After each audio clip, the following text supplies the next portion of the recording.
प्यारे बच्चों, आज हम फिर पढ़ेंगे इकारांत शब्द, इकारांत पुल्लिंग शब्द। जैसे मुनि शब्द है, मुनि में मुनि, न में क्या है? ई, छोटी ई। इसी को इकारांत बोलते हैं।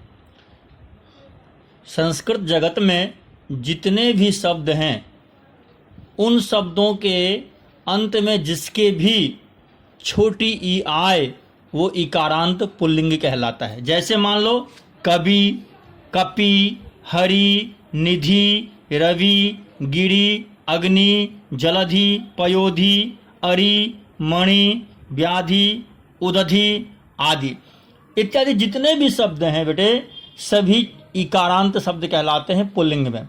इनका रूप चलता है, जैसे मैंने आपको पहले ही बताया था, ऐसे लिख लेते हैं: एक वचन, द्विवचन, बहुवचन, फिर इधर प्रथमा विभक्ति, द्वितीय विभक्ति, तृतीय विभक्ति, चतुर्थी विभक्ति, पंचमी विभक्ति, षष्ठी विभक्ति, सप्तमी विभक्ति और संबोधन।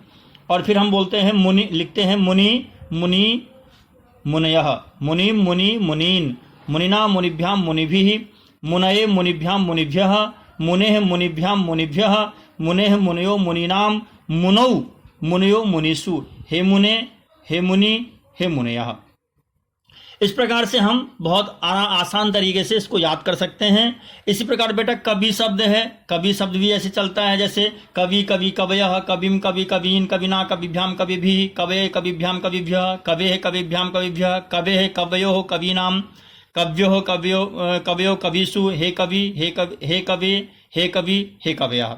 ऐसे ही कोई सा भी शब्द इसमें से ले लो आप, सभी ऐसे चलेंगे। जैसे हरि है, हरि, हरि, हरय, हरिम, हरि, हरीन, हरिना, हरिभ्याम, हरिभि, हरे, हरिभ्याम, हरिभ्यः, हरे, हरिभ्याम, हरिभ्यः, हरे, हरयो, हरिनाम, हरौ, हरयो, हरिषु, हे हरे, हे हरि, हे हरयः। ठीक है प्यारे बच्चों, तो मैं आशा करता हूँ आप इसको बहुत जल्दी, और देखो अभी रामायण देखिए आपने, और रामायण में मुनि शब्द बहुत देखे होंगे, तो मुनि शब्द याद करने में बहुत आपको आराम मिलेगा। आसान तरीके से आप इसको याद कर सकते हैं। और बेटे जितने भी इकारांत शब्द हैं वो पुल्लिंग कहलाते हैं, छोटी इकारांत शब्द पुल्लिंग कहलाते हैं। ठीक है प्यारे बच्चों, तो इसको आप याद करेंगे। दूसरा हम चलते हैं नदी शब्द, इकारांत। अब देखो आपने इकारांत पढ़ा, अब पढ़ते हैं हम इकारांत। इकारांत मतलब नदी में, नदी लिखते हैं हम, तो नदी में द में क्या है? बड़ी ई की मात्रा, और बड़ी की मात्रा यही इकारांत है। और ये जो भी इकारांत शब्द है, बड़ी ई की जो है इकारांत शब्द है, वो स्त्रीलिंग में बनता है। जैसे मान लो सावित्री है, गायत्री है, नलिनी है, लक्ष्मी है, श्री है, स्त्री है। इस प्रकार से जितने भी जिस शब्दों के अंत में बड़ी ई की मात्रा आए वो स्त्रीलिंग इकारांत शब्द बनता है। ठीक है प्यारे बच्चों, उसी को ऐसे लिखेंगे: एक वचन, द्विवचन, बहुवचन, प्रथमा विभक्ति, द्वितीय विभक्ति, तृतीय विभक्ति, चतुर्थी विभक्ति, पंचमी विभक्ति, षष्ठी विभक्ति, सप्तमी विभक्ति, संबोधन। और लिखेंगे हम नदी, नद्यौ, नद्यः, नदीम, नद्यौ, नदीः, नद्या, नदीभ्याम, नदीभिः, नद्यैः, नदीभ्याम, नदीभ्यः, नद्याः, नदीभ्याम, नदीभ्यः, नद्याः, नद्यौ, नदीनाम, नद्याम, नद्यौ, नदीषु, हे नदी, हे नद्यौ, हे नद्यः। इसी प्रकार सावित्री का, गायत्री का, नलिनी का, लक्ष्मी का, श्री का, स्त्री का। आपको कोई सारा श्री का कैसे बनता है? श्री, श्रियौ, श्रियः, श्रियम, श्रियौ, श्रीः, श्रिया, श्रीभ्याम, श्रीभिः, श्रियहि, श्रीभ्याम, श्रीभ्यः, श्रियः, श्रीभ्याम, श्रीभ्यः, श्रियः, श्रियहु, श्रीणाम, श्रियाम, श्रियहु, श्रीषु, हे श्री, हे श्रियहु, हे श्रियः। ठीक है प्यारे बच्चों, तो मैं आशा करता हूं आप इसको बहुत जल्दी याद कर लेंगे।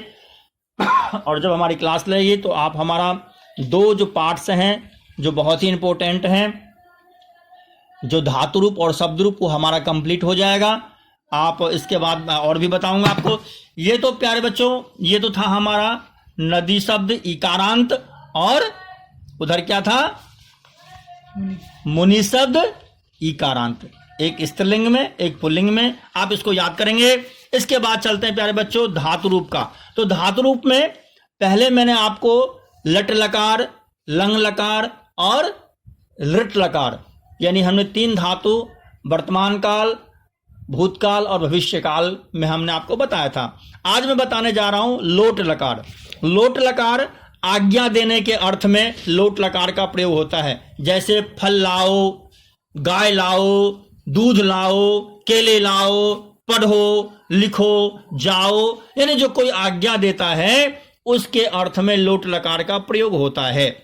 तो इसका ट्रिक क्या है बेटा, देखो पहले है इसका जो हम लिखेंगे पठ धातु, लोट लकार, एक वचन, द्विवचन, बहुवचन, इधर लिखेंगे प्रथम पुरुष, मध्यम पुरुष और उत्तम पुरुष, और इसका है पठतु, पठताम, पठंतु, पठ, पठतम, पठत, पठानी, पठाव, पठामा। इसका ट्रिक है, इसका ट्रिक क्या है, क्या है, तू ताम अंतु, एतम त, आनी आवा आमा। अब यहां पर देखो मैंने आज उस दिन लिखा था, आज थोड़ा पठ लिखो, पठ पठ पठ, पठ पठ पठ, और पठ पठ पठ ऐसे लिख लो। और इसको लिखाओ, देखो यहां पर पठ में तू लगा देंगे तो पठतू बन जाएगा, पठ में ताम लगा दें पठताम बन जाएगा, पठ में अंतु लगा दें पठंतु बन जाएगा, पठ में अ लगा देंगे तो पूरा पठ हो जाएगा, पठ में तम लगा देंगे तो पठतम बन जाएगा, और पठ में त लगा देंगे तो पठता बन जाएगा, और पठ में आनी लगा देंगे तो पठानी बन जाएगा, पठ में आव लगा देंगे तो पठाव बन जाएगा, पठ में आम लगा देंगे तो पठाम बन जाएगा। इस प्रकार से हम जो है बहुत ही खेल खेल में इजी तरीके से इसको बहुत सुंदर ढंग से याद कर सकते हैं। प्यारे बच्चों, इसी प्रकार गम धातु है, लिख धातु है, हस धातु है, कृत धातु है, यानी आत्मा ने पदित जितने भी धातु हैं सभी धातु जो है इसी प्रकार से बनते हैं। जैसे गम धातु है, गच्छतु, गच्छताम, गच्छन्तु, गच्छ, गच्छतम, गच्छत, गच्छानि, गच्छाव, गच्छामा। लिख, लिखताम, लिखंतु, लिखतु, लिखताम, लिखंतु, लिख, लिखतम, लिखता, लिखानी, लिखावा, लिखामा। हस्तु, हस्ताम, हसंतु, हस, हस्तम, हस्त, हसानी, हसाव, हसामा। क्रीडतु, क्रीडताम, क्रीडंतु, क्रीड, क्रीडतम, क्रीडता, क्रीडानी, क्रीडावा, क्रीडामा। इस प्रकार से हम सारे धातु को बहुत अच्छी तरह से हम पढ़ सकते हैं। एक धातु यदि हम याद कर लेते हैं तो बहुत सारे आत्मनेपद धातु हमें याद हो जाता है। और ये ट्रिक एक बार पुनः देख लो आप, तू ताम अंतु, अतम त, आनी आवा आम। ठीक है प्यारे बच्चों, बहुत खेल खेल में आपको याद करना है। अब अगला हम चलते हैं विधिलिंग लकार। विधिलिंग लकार जो इसमें किस में प्रयोग किया जाता है, तो विधि, निमंत्रण और आमंत्रण में। विधि, निमंत्रणा, मंत्रणा, घिष्टम, संप्रार्थने, सुलिंग, यह एक सूत्र है,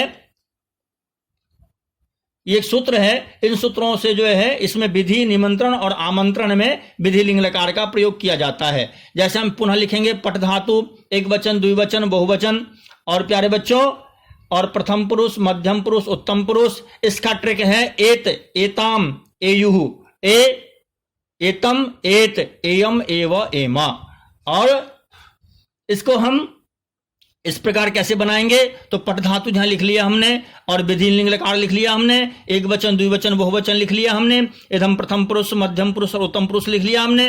अब हम लिख देंगे पठ पठ पठ पठ पठ, 9 जगह लिख लिया। अब इसको हम लगाते जाएंगे तो एक ही जो मात्रा है वो एक होता है, ठीक है। तो एक मात्रा पठ पे एक मात्रा चढ़ जाएगा तो पठे बन जाएगा, इधर ते है तो पठेत बन जाएगा। इधर ऐसे ही पठेताम, पठेयुः, पठे, पठेतम, पठेत, पठेयम, पठेव, पठेमा।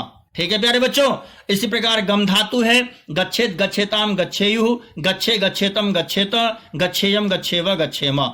लिखेत, लिखेताम, लिखेयुः, लिखे, लिखेतम, लिखेता, लिखेयम, लिखेव, लिखेमा।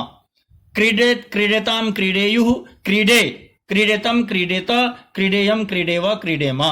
प्यारे बच्चों, मैं आशा करता हूं आप बहुत जल्दी बहुत सुंदर ढंग से इसको याद करेंगे और हमारा जो टास्क है, हमारा जो एम है, जो हम इस घर बैठे बैठे शब्द रूप धातु रूप सीख लें और फिर मैं आपको अनुवाद बनाना सिखाऊंगा। संस्कृत का आज जगत में बहुत ही बोलबाला होने वाला है, तो आप संस्कृत में लिख सकते हैं, बोल सकते हैं, पढ़ सकते हैं, कुछ भी कर सकते हैं। इसके लिए आपको अनुवाद आना जरूरी है और अनुवाद तब आएगा जब शब्द रूप और धातु रूप आपका बहुत ही अच्छी तरीके से आपको याद होगा। ठीक है प्यारे बच्चों, तो अगला चैप्टर मेरा इसी अनुवाद के ऊपर में होगा।